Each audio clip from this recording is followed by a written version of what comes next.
How one phrase determines a career. Brofist! Oh my god! I used to watch PewDiePie all the time, dude. Ugh. Back in the day, man. Hiya!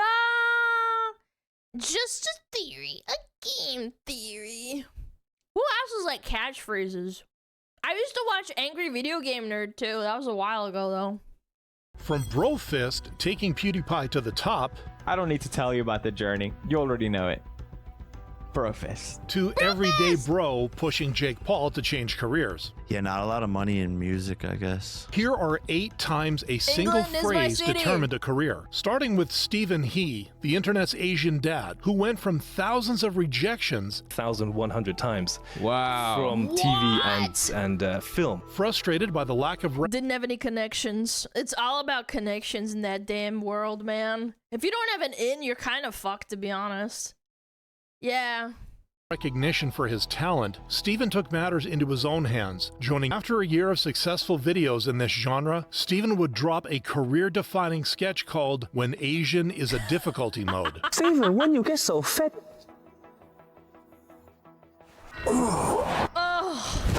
Emotional damage! The video would become a viral hit over the next few days, but not for the reasons Steven expected. Somebody took that about 3-second clip and started putting it behind videos of like a roast or a joke.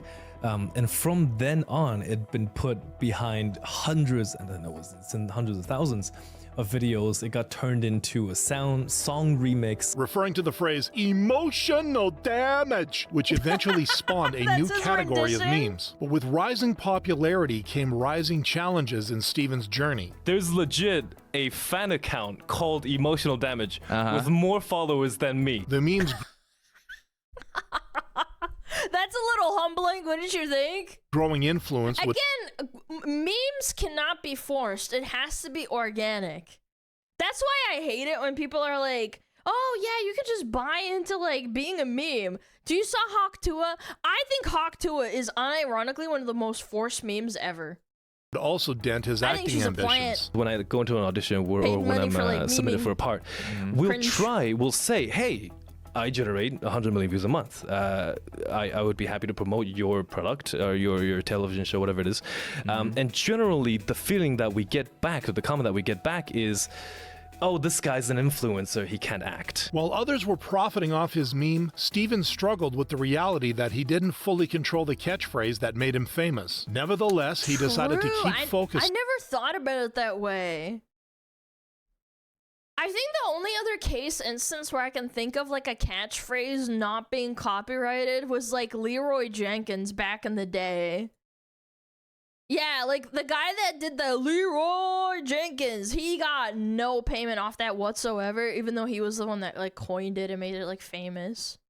On his creative passions. I have a extremely powerful producer who's really generous, and he shared his time with me and helped me build a pitch deck, which is amazing. It's absolutely amazing, and we're just taking it to Fox, taking it to Freeform, and seeing if they're interested. This approach helped him create fresh content beyond the meme, including the Ginormo series in 2023, which parodied Japanese superhero movies. The CGI and the superb acting, I have no words. This series needs to go on forever. As of 2025, Steven continues to lean on his Asian background. If Shark Tank was Asian.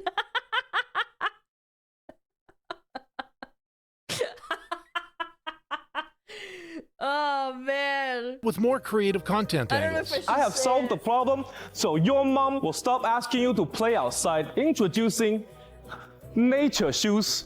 These jokes hit harder than my dad's sandals. This ability to make people laugh beyond his meme is similar to that of PewDiePie, who didn't let his iconic sign-off become his entire brand, using it instead to inspire his fans. I don't need to tell you about the journey.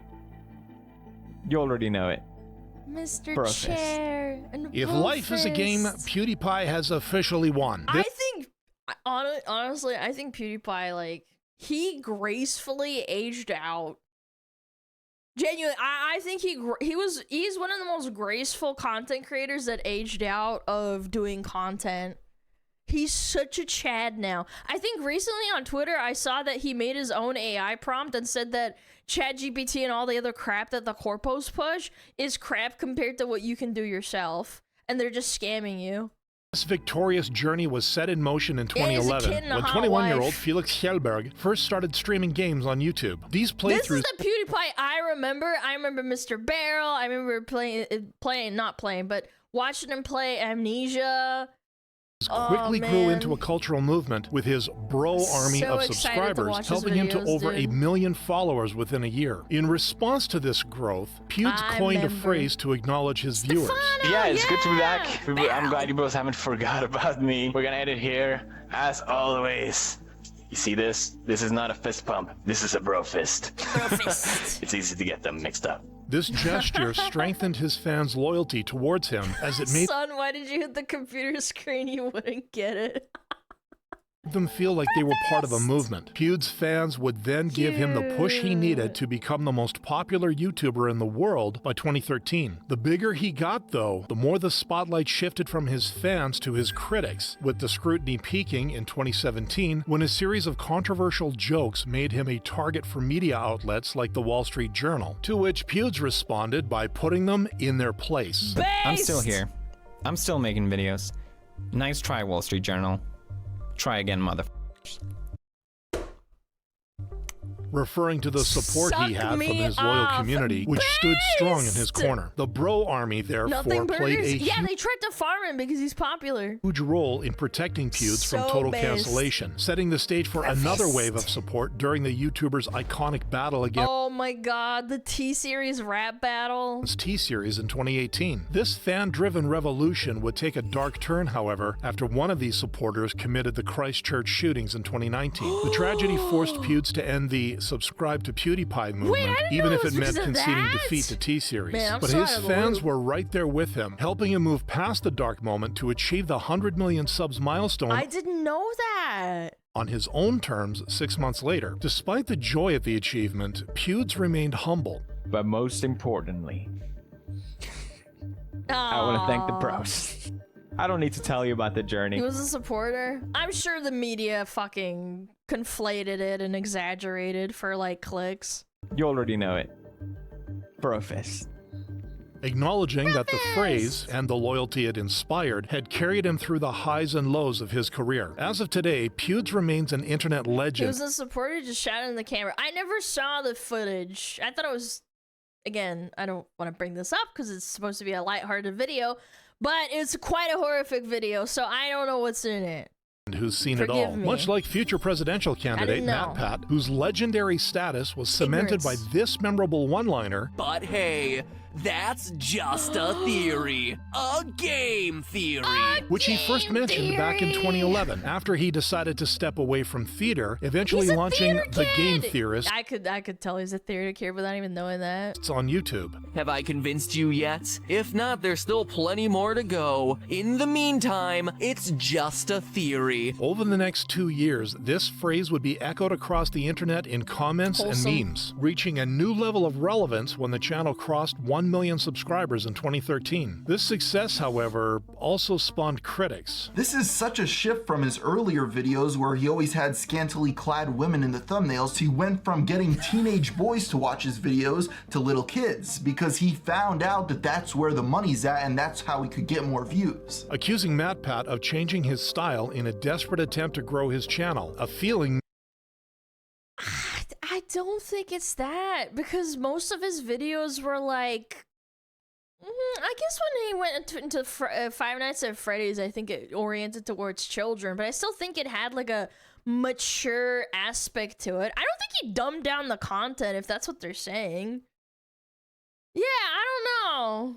I Gamer from Mars, I think I've seen this guy before, but I've never really watched his videos. Mirrored by some viewers. But hey, it's just a theory. A YOUTUBE theory. Thanks for unsubscribing. MatPat would then sit down with his wife, Stephanie, to break down this criticism. We are actually, game theory is one of the oldest skewing gaming channels out there as far as viewership We have demographics. some of the fewest kids of any gaming channel. Further supporting the clapback by sharing their viewership data. This response also encouraged his fans to speak out. When I was a teenager, my mom was really excited to show me film theory. I showed my younger brother game theory, and he loved it too. So it's safe to say the theorist's fun for all ages. Encouraged by his community, MatPat continued making creative theories. You have to take into account FNAF wasn't just for kids, but then the kids also grew up and then they wanted to watch this content as adults.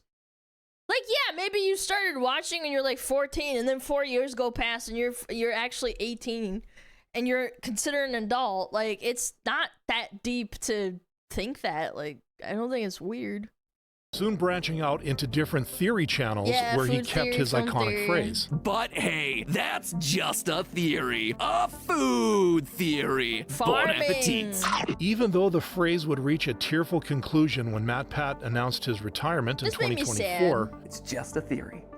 A game theory. His fans' reaction proved just how much it meant to them. That's just a theory. It's just a theory. Just a theory. That's just a theory. A game theory. Class dismissed. With people across generations. Look, that was a teacher, an onk. Quoting the line, it became clear that just a theory would forever be cherished by the internet. And sure enough, despite Matt's shift to politics in 2025, his catchphrase remains fresh in the public's mind. If I remember correctly, he shifted into like child safety online, like advocacy and like internet privacy.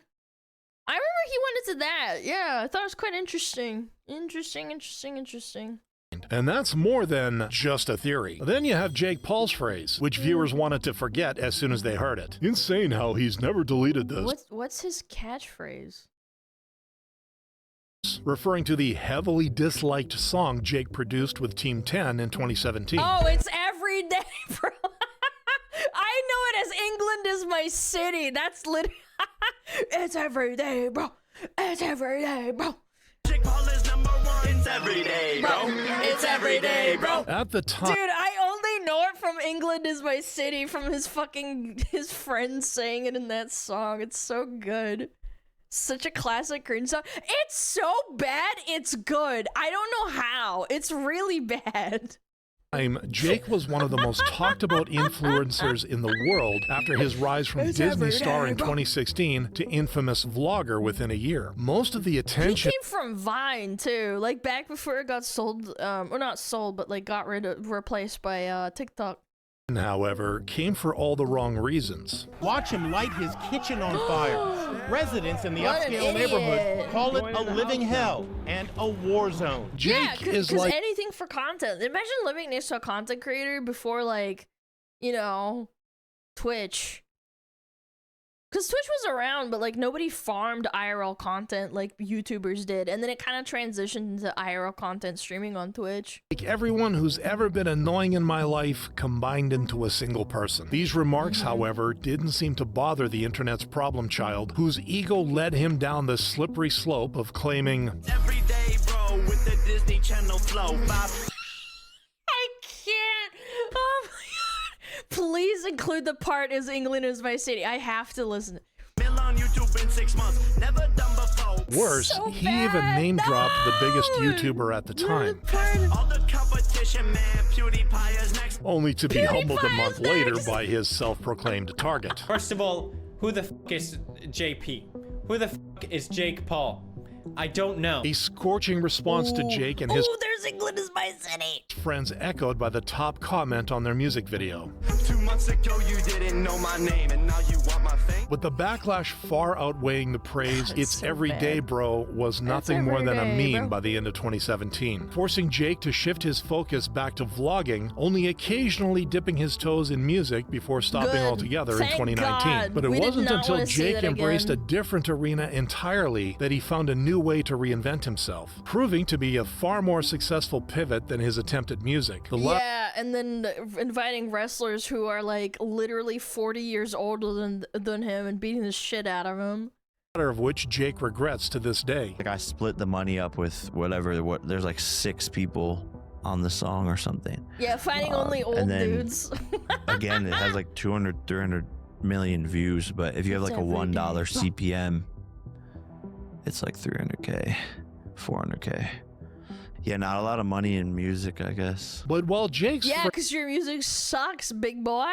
phrase ended any hopes of a career in music, Cenat's word of choice propelled his streaming career to new heights. And it becomes a word in the dictionary. I did not know that was going to happen at all. Yeah.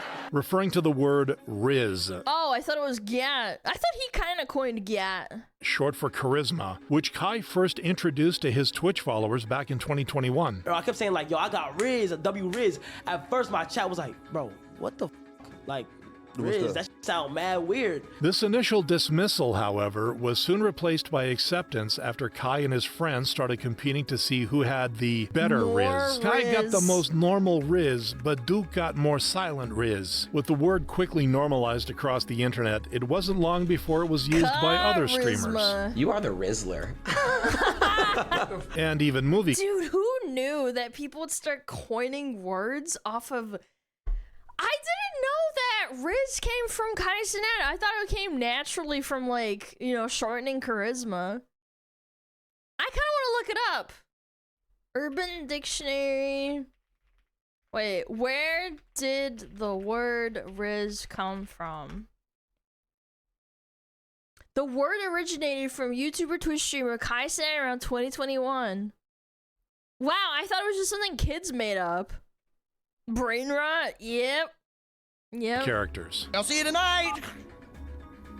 Who's got no Riz now? As Riz gained more relevance, though, it also started feeling a bit overused. Am I the only one who effing hates the term Riz? I just cringe whenever I see or hear it. Kai nevertheless saw it as harmless fun, keeping it as a natural part of his streams and guest collabs. But I've been telling niggas to Riz Academy though. I'm actually hosting a class pretty soon. Eventually, Riz became such a common part of online conversations that it was recognized as Oxford's Word of the Year in 2022.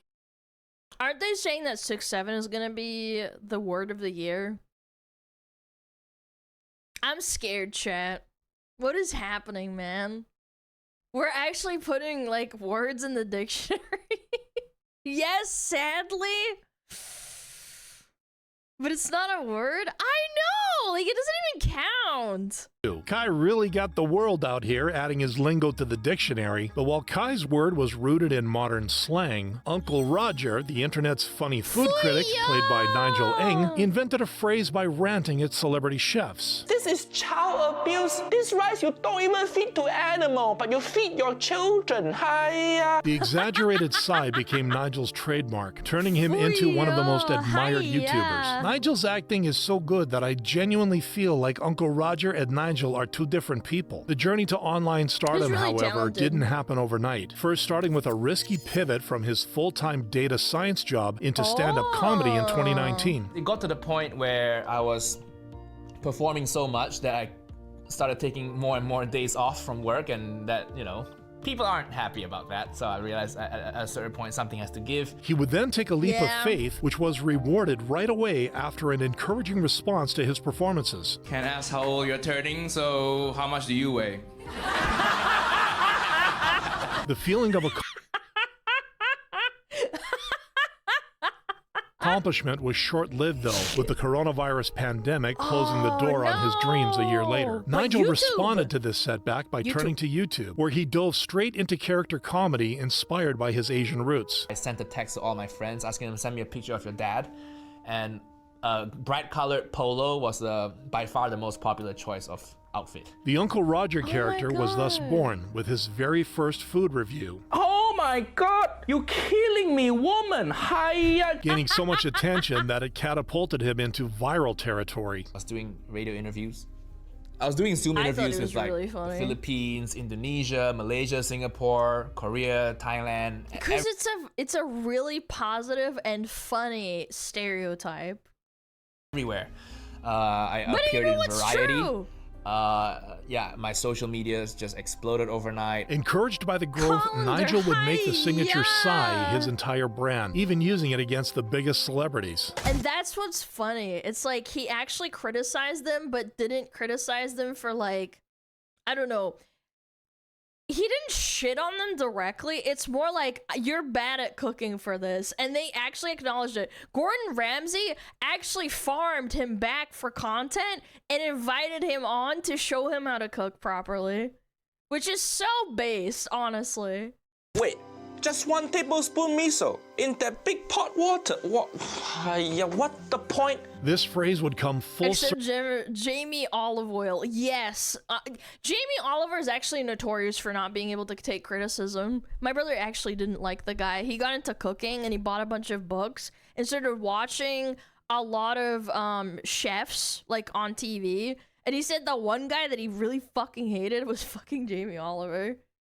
Circle in 2022 when Nigel used it to promote his return to stand-up comedy. True story. Uncle Gordon, why you ask Tony? He skateboarder, he don't know shit about food. Might as well ask Jamie Oliver. As of 2025, Nigel's Uncle Roger character and his dramatic size continue to entertain over 10 million subscribers. Is that freaking Cheez-Its and orange juice? Ugh. Proving that even a simple expression can define a career, something Speed can relate to after this now iconic interaction. Bradley donated £1.79 through Super Chat. What soccer football team do you support? Cristiano Ronaldo, Suey. Simple as that, bro. Despite being a simple donation, Speed's response to it soon went viral, landing him in front of a global audience of football fans. Encouraged by the attention, Speed leaned into the sport, from FIFA streams to challenging strangers, all while obsessing over Cristiano Ronaldo. So give me a reason why is Messi better than Ronaldo? Give me a reason. Because he knows how to play football more than Ronaldo. Oh, that is so cute! Not everyone agreed with Speed's Ronaldo fascination, though, including Speed wannabe White Boy M. IShowSpeed, your music is whack. Messi is better, Ronaldo is trash. The diss track gained millions of views. However, Speed was left unfazed by it. I don't get it, though. I don't get it, bro. In response, Speed continued to make Sui a part of his brand, with the bit finally paying off during his visit to Portugal in June 2023. I love you, bro. Take a picture. Take a picture. The heartwarming moment served as a reminder to the internet of how far Speed had come. He went from an unknown streamer to being one of the most famous people on the internet and getting Ronaldo himself to get down the car to hug him. Sure enough, the sports superstar would even recall Speed's phrase 2 years after their interaction. Have you ever seen Speed do a Sue? Yes. Yeah, what do you think of his? Is it good? Yeah, it's good. It's pretty good. What in the beginning, no. Oh, but in a Speed Sue has improve a lot. Okay, improve a lot. Good. But while Speed's take on Ronaldo's celebration had gotten better, the same can't be said for KSI's music skills, which were clowned by the internet after his infamous. Oh no, dude. Chat, do you want to know how bad it was? When this came out, chat actually started asking me to react to it. It actually kind of broke the sphere of people that would normally interact with, like, I don't know, normie streamers. I remember people fucking asking me to react to it. It was so irritating. This line in 2024. From the screen to the ring to the pen to the king. Where's my crown? That's my bling. Always drama when I ring. The lyric was part of his song Thick of It, which, despite gaining almost 120 million views to date, made KSI a laughingstock overnight. This song didn't release. This song escaped. They could use this to get confessions out of serial killers. I'm gonna set this as my alarm so I wake up before it. Well,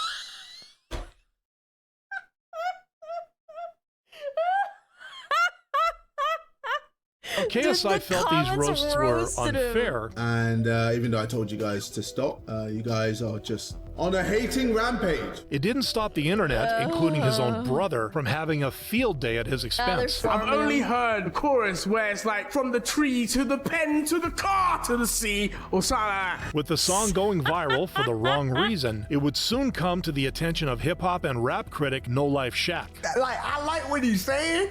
It's just the performance of it is ass. And by the way, the title of the song to this day reminds me of Into the Thick of It. Into the thick of it. That's why I think the person who fucking okayed and greenlit this guy's like song is a fucking retard. Genuinely, I think the person that greenlit KSI's song is a retard.